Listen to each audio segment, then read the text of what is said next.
How you doing? It's been a while. So how does it feel to like watch your son kind of perform at the highest level with Ohio State after your career yourself? It's pretty good. You know, it's a credit to his testament that he's worked so extremely hard to get to this point in his career. So, you know, as a dad, you want to just sit back. You know, if you played so many years, you want to just sit back and watch and be a fan. So that's what I'm doing. It seems like he kind of thrives on competition. Today, I mean, not that he's competing, but today's another opportunity to just kind of help out his quarterback. I mean, I guess how kind of proud are you just of the way that he's sort of matured through all this? Yeah, you know, at this stage, you know, when you have a pro day, you always want to go out and help the guy that's throwing, who's CJ, who's going to be a terrific pro quarterback. And on a day like today, you got to go out there and help your teammate. Mm-hmm. And you know, at some point in time, he's going to need someone to throw to him. But it's just been a terrific time, and I'm happy I had the opportunity, had the experience to go out here and help. And like I told him, don't get too excited. It's not for you, it's for him. So, but still your way. Yep. So we just had a good time and a good outing. Is it funny how much different your process was when you were coming out in the draft in the mid '90s as his process right now? He's not coming out right now, but just the whole college football landscape. Is it funny how much different you guys are experiencing it? Yeah, I think it gets. I'm not going to say. I guess I'm not going to say competitive. It just gets more and more involved over years. I don't think we threw at our pro day. We threw Did you even have a pro day? Yeah, I don't think we even had a pro day back then. Oh, but and you were first round pick. Yeah. So they didn't make a mistake either. So, but yeah, it was. It's a little different, but I think this gives out everyone an opportunity on a higher level to go out here and evaluate and monitor the guys that they're planning to have on their organization. So not only on the field but off the field also. So it just gives them a chance to evaluate and help. Is it hard for him to stay patient, knowing that there's a lot of NFL interest in your son? No, because my son's not chasing the NFL. Right now, he's just being a student athlete. He loves the school here. He loves going to school. And it's not that he's sick. Right now he had a great year in college. And just to be a student. So I think the NFL is going to in no time soon. It's going to be around for the next 100 years. So we just enjoying it right now, and hopefully have another good season. You've obviously been around the best at quarterback. Is there anything you know about CJ that tells you like he's going to be all right at the next level? I know CJ's gonna be around it. He's been a good quarterback, and more importantly than anything about CJ, he's a leader and he's a good person. Mm-hmm. And that's the first thing I noticed about him when I came here. Hey, Mr. Harrison, I'm like, man, don't call me Mr. Harrison, call me Marvin. So he's just a great guy, and you show his work ethic today and all that he's done, and he's just been a leader on the field. So I think that's one thing I noticed about him from day one. And everything that I've heard about him today is just stuff that I already knew. So I'm just glad it just confirmed that he's just a great kid. Feels like less of a chance that your former team gets a chance to get CJ Stroud. I don't know if he's going to be there when they pick.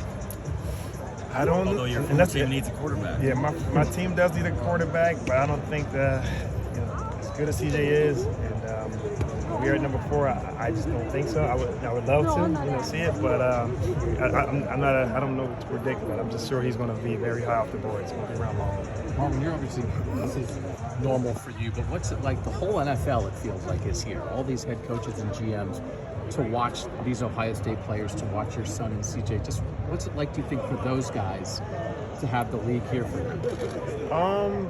I think playing at this university, I think year in and year out, you get to go and play in front of quite a few fans, 100,000 fans. So to have all these these upper executives here, I think it's a good thing. It gets to showcase what these guys can do, and something that they can look forward to over the next years to come.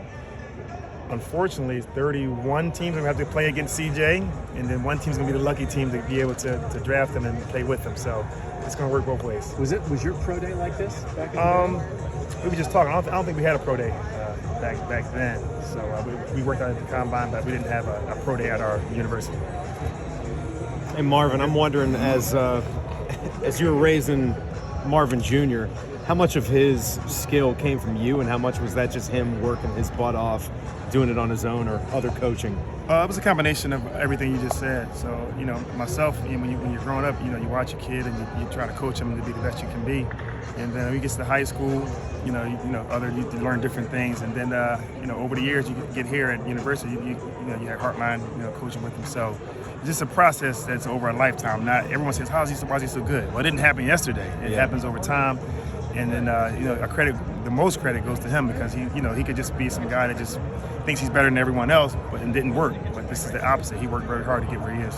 It's rare to see when you're one of the best to ever play your position, and then your son comes along and his hype going into his last year of college football. Everybody's saying he could be a top 5, top 10 pick this year, but you got to believe too that he's going to get to the league and he's going to be that type of player, that good. I don't really, me personally, I don't worry about the next level. I just worry about the current situation, and which is to help the university win as many games possible. So when the day comes, in professional career, whether it's next year or 2 years, I'm sure he'll be ready and to make a good impression for those guys if that ever happens. Have you kept up much with Reggie Wayne just past couple years as he's gotten into coaching, and what do you think about just that kind of new career for him now that he's kind of going into the second year? I haven't really talked to him much, but I mean, different strokes, different folks. I'm sure he's having fun with it. We've been in it for a long time, and a lot of former players go back and start coaching, so I'm sure he's having fun with it. One more question. You had a lot of teammates. I'm making a good one. You've had a lot of teammates make it into the Hall of Fame. And speaking of Reggie Wayne, he's still waiting on his turn. In your opinion, is Reggie Wayne a Hall of Famer? Of course. I mean, I probably wouldn't be where I am. When you got two great receivers, one on each side, it takes a little pressure off of me. So, of course, he should be in the Hall of Fame. Not that he should be. He will be. It's just a matter of time. And I had to wait myself, so it's going to happen. Can I ask you one quick one? There's going to be a new